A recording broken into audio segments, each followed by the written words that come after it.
and welcome to this special episode of The Point with me, Liu Xin, coming from Urumqi, capital of northwest China's Xinjiang Uyghur Autonomous Region. I'm pleased to be joined from London by Professor Graham Perry, visiting professor of dispute resolution at the University of International Business and Economics. Professor Perry, thank you very much for joining us today.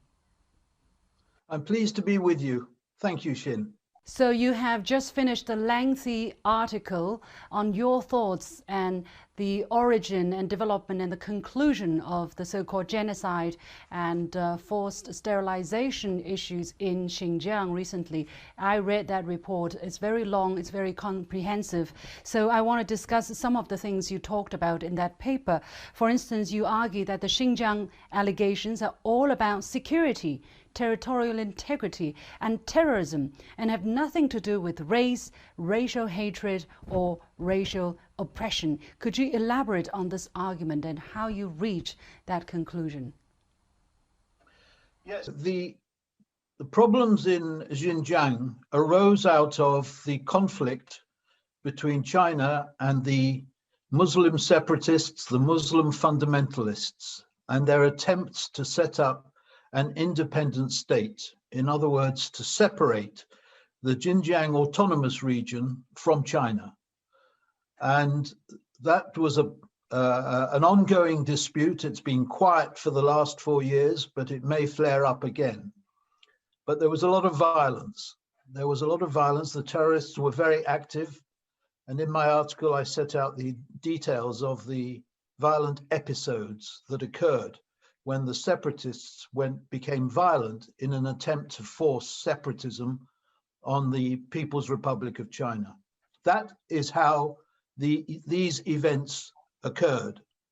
The way they're reported in the West is fundamentally different. The West reports it as genocide, as an attempt by the China state to remove large numbers of Uyghurs and to reduce their population significantly. That, by any definition, is genocide. Whether it's deaths, whether it's forced sterilization, it is reducing the number of people, hoping to eliminate their culture, their way of life, and their numbers. That is how the West has reported the problems of separatism in China. Now, the West has intentionally misrepresented, in my view, what is going on in Xinjiang. Why do you think it is missing, and why do you think the West, either the politicians or journalism or publications, have intentionally missed out that bit of the information? It's my view, Xin, that there is an overarching geopolitical explanation for the question that you ask. The West is frightened, intimidated, worried by the remorseless rise of China to become the #1 economic power. History tells us throughout the centuries that there is always conflict between a rising power and an established power. The Americans know this themselves. They refer to it as the Thucydides principle, which refers to Greek history. I won't go into that in detail, but the principle is there in history. Yeah. And you have a situation today where America has been the top international power for many years, certainly since 1945, probably earlier as well. And now, remorselessly, relentlessly, the big experiment in China, which the Americans disregarded for many years, has become increasingly successful, and China is poised to become the top economic power. Just bear in mind, this is a very difficult thing for the Americans to accept. That's why I say the issue of Xinjiang exists on its own, but it exists within the overarching geopolitical struggles between the rising economic power and the established economic power. Let me ask you this. How do you look at the measures that China or Xinjiang has been taking in order to handle terrorism or to prevent terrorism? What does it amount to in your eyes? And how far away, how detached is the Western narrative of so-called concentration camp in your eyes with reality? Well, let me tell you what I think the Chinese did, and then let me comment on how the West reports what the Chinese did, because they're two different things. First of all, I think the Chinese divided the people of Xinjiang into three groups, the Uyghurs into three groups, not Xinjiang, the Uyghurs. They divided them. There was the hardcore terrorists. That was the hardcore group of people, the leaders, the people that resorted to violence, the people that came to Beijing and stabbed ordinary pedestrians, that responsible for the Kunming railway explosion and other events. That's a small group of people. Behind them is a larger group of people, of followers, people who are influenced by the terrorists, but who aren't necessarily the terrorists. That's the second group. And then there's a third group, which is very important, which is the overwhelming majority of Uyghurs who live in Xinjiang and live in a happy, contented state.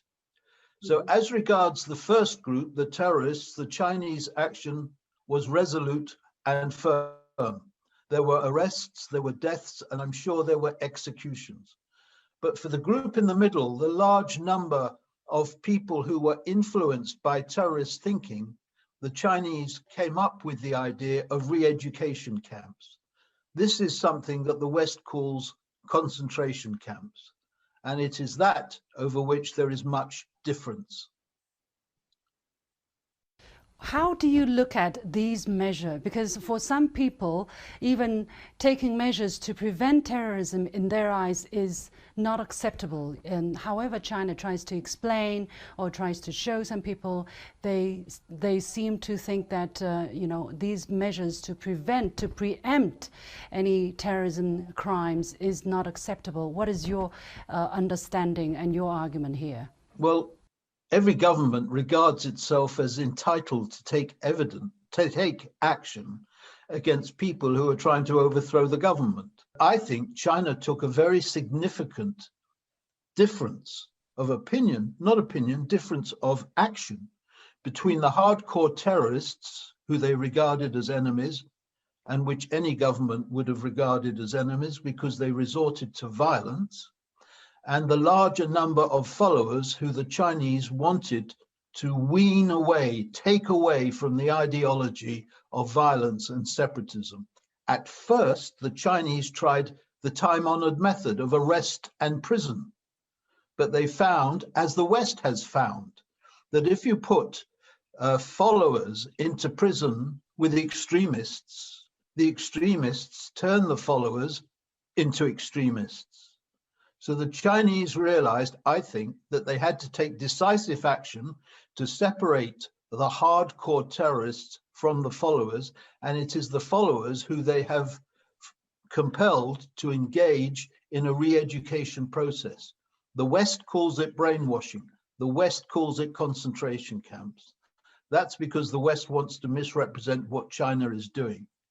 But the reality is that China's been quite far-sighted in trying to save future deaths by educating many of the people who had sympathy with the separatists and winning them away from that destructive ideology. Mr. Perry, you argued extensively against the idea of so-called genocide. Help us understand what conclusions you reached and how you reached that conclusion.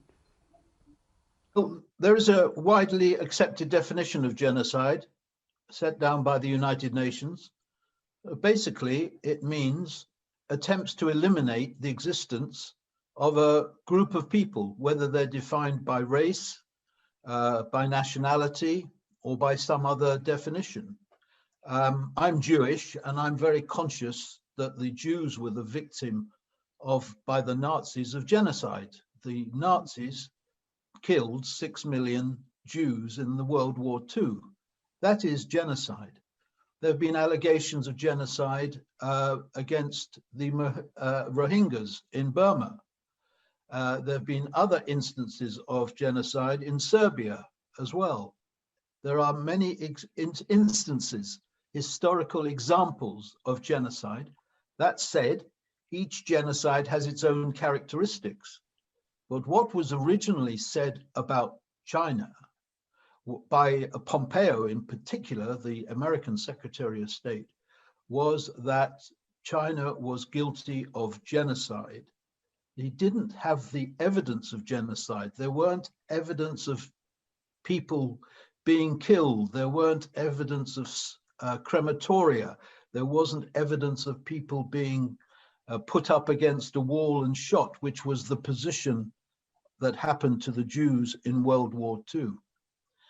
But what they have focused on is forced sterilization, and the allegation against the Chinese government is that they have sought to reduce the number of Uyghurs in the population by forcing women to undergo forced sterilization to make it impossible for them to be pregnant, with the long-term hope that that would reduce the number of Uyghurs being born in China.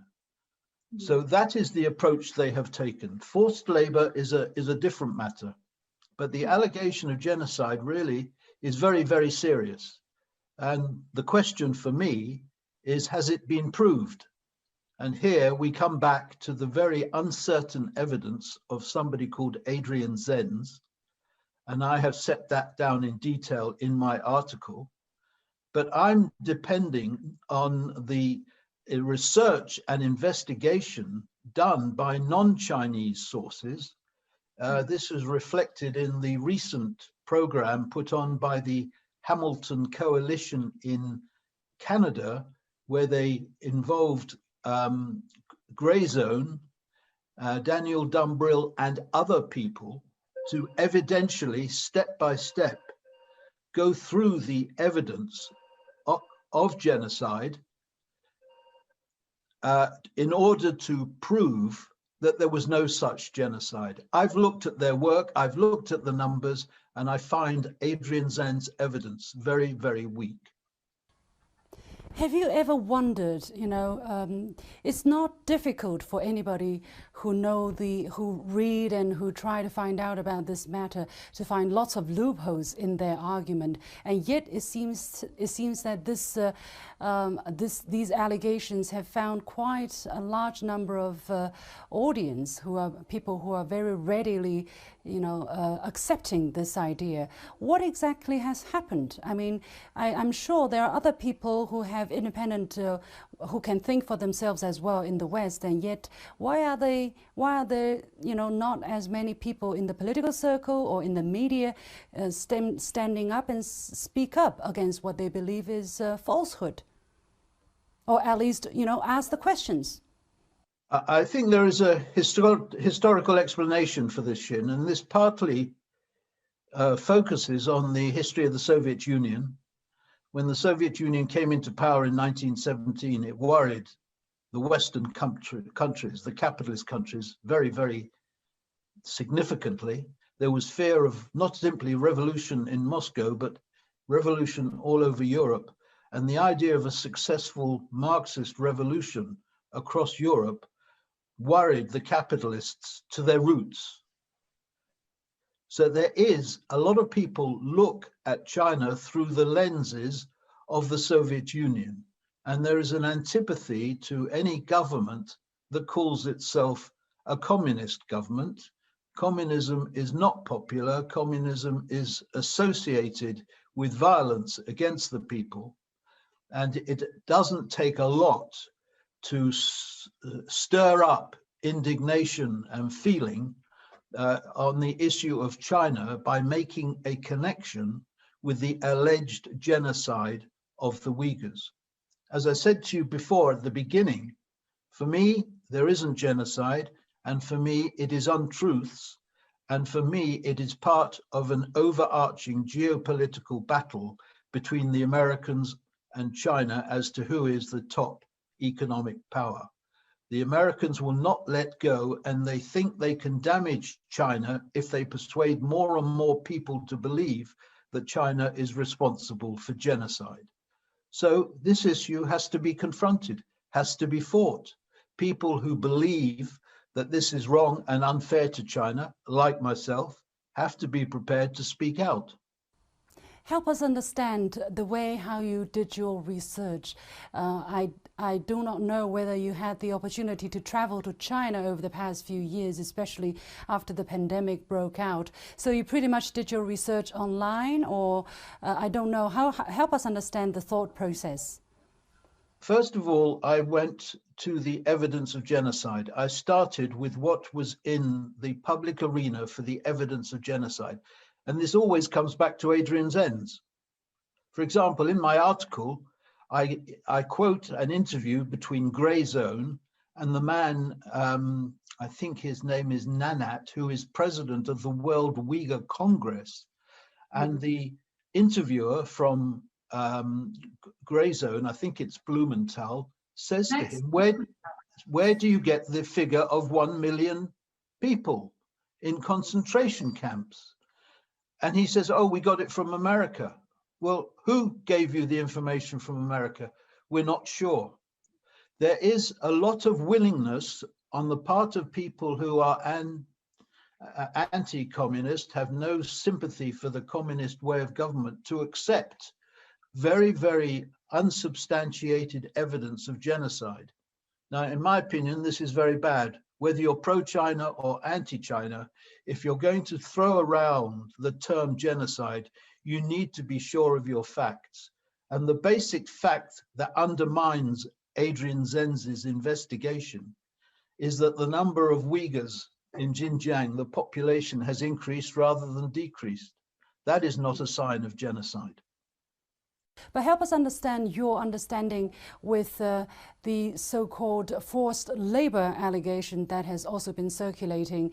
What have you found out so far? Because you promised to write a paper on that as well. Let's do more work on the issue of forced labor.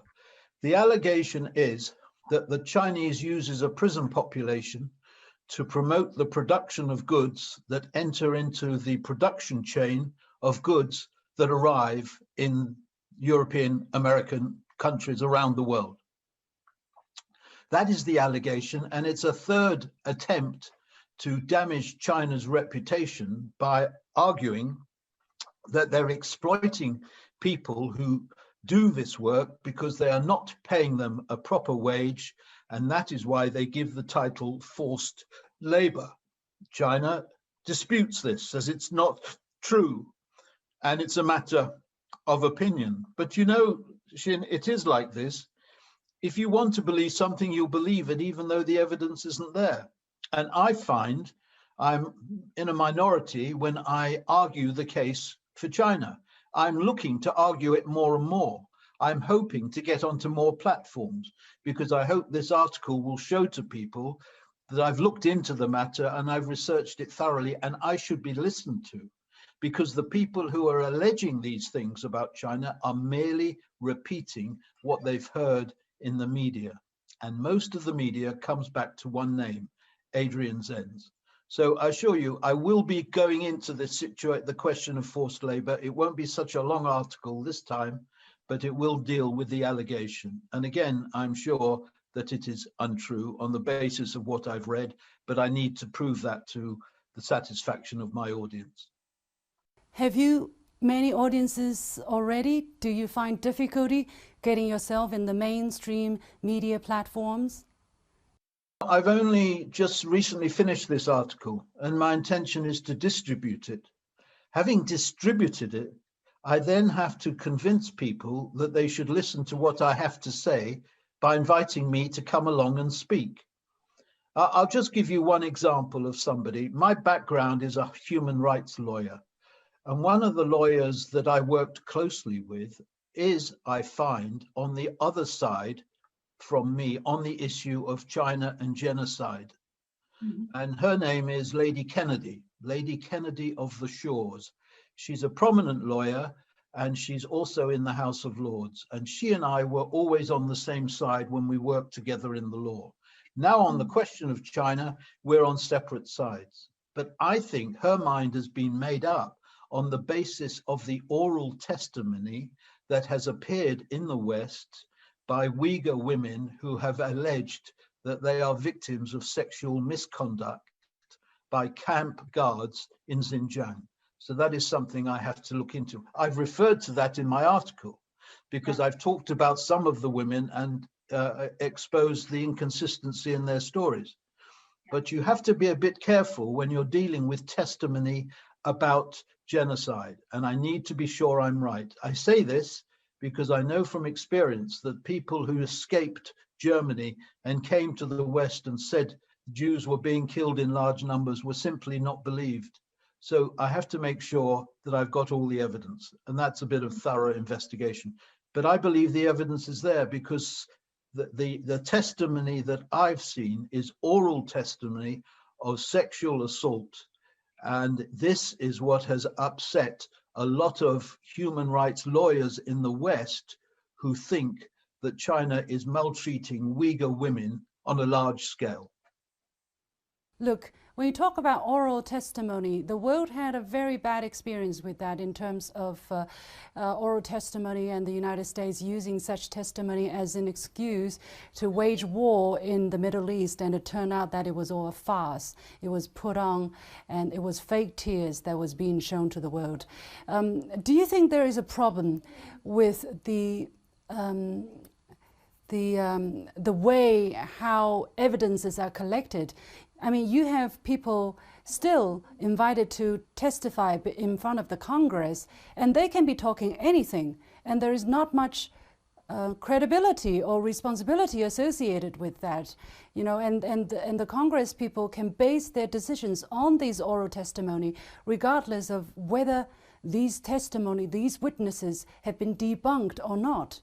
You know, I'm a lawyer, and a lot of this is to do with the law. And if you were in a court of law, and I have defended people who've been accused of rape, and I've appeared on the other side, both sides of the argument, you know, you have to present a logical argument which stands up to investigation by impartial people.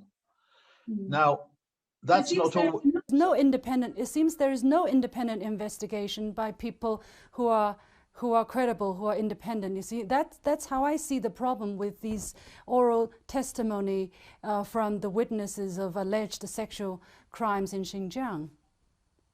So you ask yourself the question, why are so many people willing to accept the evidence of people which is untested? It's a fundamental principle of law that if somebody makes an allegation, that allegation has to be investigated objectively, in a detached way, in an independent way. But when it comes to China and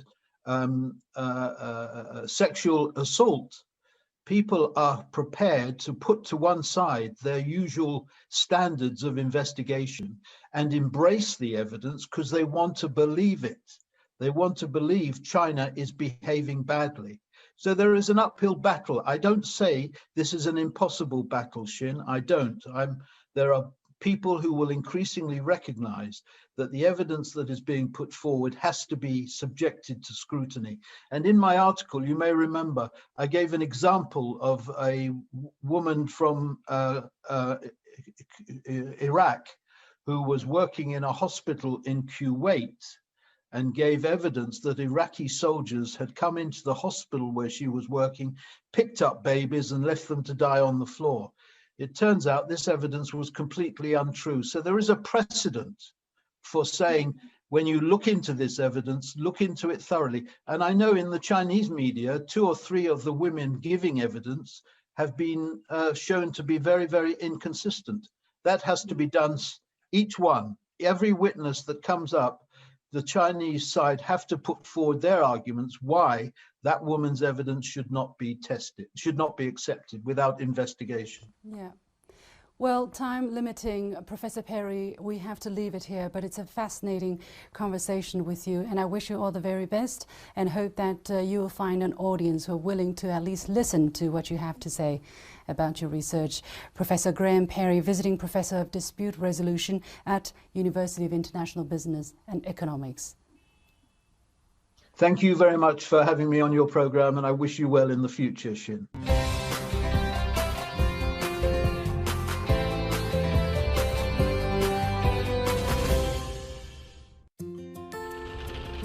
Hi everybody, I'm sitting in the driver cabin of a cotton planting machine in Hutubi County near Urumqi, capital of Xinjiang Uyghur Autonomous Region.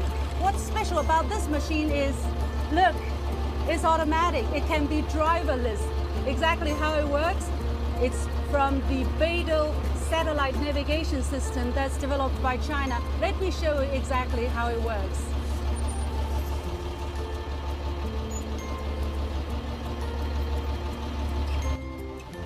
Come with me.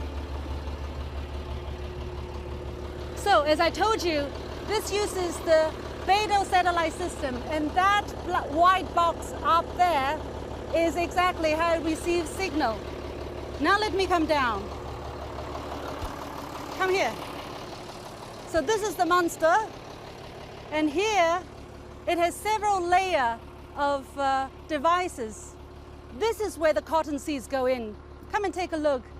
Do you know how cotton seeds look like? Look, these are cotton seeds, okay? They will go into these boxes, and then from these tubes, they will go underneath into the ground. And then we have these plastic foil, which will cover the cotton seeds and cover the soil. Underneath that, we also have these black tubes, which is where the irrigation system will be using. In the summer, it will give very targeted irrigation methods. And let's take a look of what it has done so far. Look, this is the way how it's going to look after it's planted. Where are the seeds? It has little holes that's been driven by the machine, and the cotton seeds are supposed to be in there. And these soil over there will be used to cover, to keep the plastic foil on the ground. This is the place where there is the highest level of mechanization in the whole of China, one of the places. And from planting to harvesting to fertilizing, everything is using machines. But I have to tell you, this is only happening here in northern Xinjiang more often. In southern Xinjiang, there is not such a high level of mechanization. Still, some manual labor will be used, but it's also because there, if you grow very high quality cotton, people prefer to pick it manually because that will give you better and higher quality harvest as well. That's my reporting from Hutubi County near Urumqi in Xinjiang Uyghur Autonomous Region.